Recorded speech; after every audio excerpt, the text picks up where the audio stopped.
RSS agenda നടപ്പാക്കുമ്പോൾ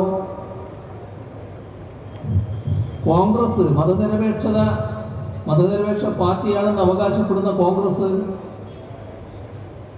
അതിനെ എതിർക്കാൻ പോലും തയ്യാറാകാത്തത്? KPCCയുടെ പ്രസിഡന്റിന്റെ ചുമതല വഹിക്കുന്ന UDF കൺവീനർ അദ്ദേഹം കാര്യങ്ങൾ തുറന്നു പറഞ്ഞു. ഞങ്ങൾക്ക് ഈ കാര്യം ഉൾപ്പെടുത്താൻ മനസ്സില്ല, അത് നിങ്ങൾക്ക് എന്താ എന്നാണ് ചോദിച്ചത്. അതാണ് ന്യായം. നിങ്ങൾക്ക് മനസ്സില്ല. ഏത് മനസ്സാണ് നഷ്ടപ്പെട്ടത്? മതനിരപേക്ഷ മനസ്സ്. നിങ്ങൾ ചേരുന്ന മനസ്സ് സംഘപരിവാർ മനസ്സ്. അതാണ് ആലോചിക്കേണ്ടത്.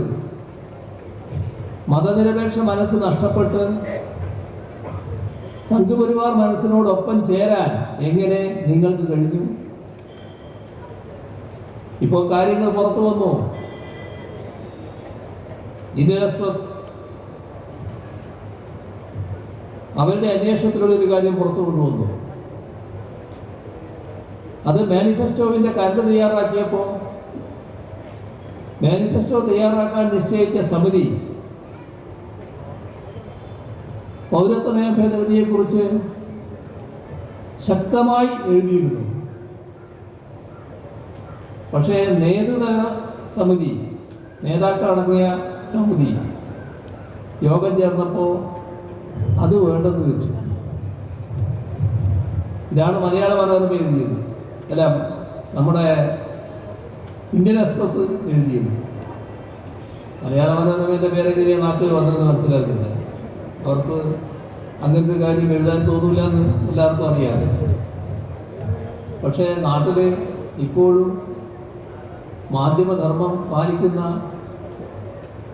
ചിലരെങ്കിലും ഉണ്ട് എന്നതാണ് ഇത്തരം കാര്യങ്ങൾ സൂചിപ്പിക്കുന്നത്.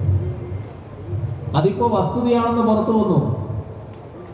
ആ സമിതിയുടെ അധ്യക്ഷൻ സാക്ഷാൽ ചിദംബരം അദ്ദേഹത്തോട് ചോദിച്ചപ്പോൾ നീളം കൂടിപ്പോകുന്നത് കൊണ്ട് ഈ ഭാഗം ഉൾപ്പെടുത്താതിരുന്നതാണ്. എങ്ങനെയുണ്ട്?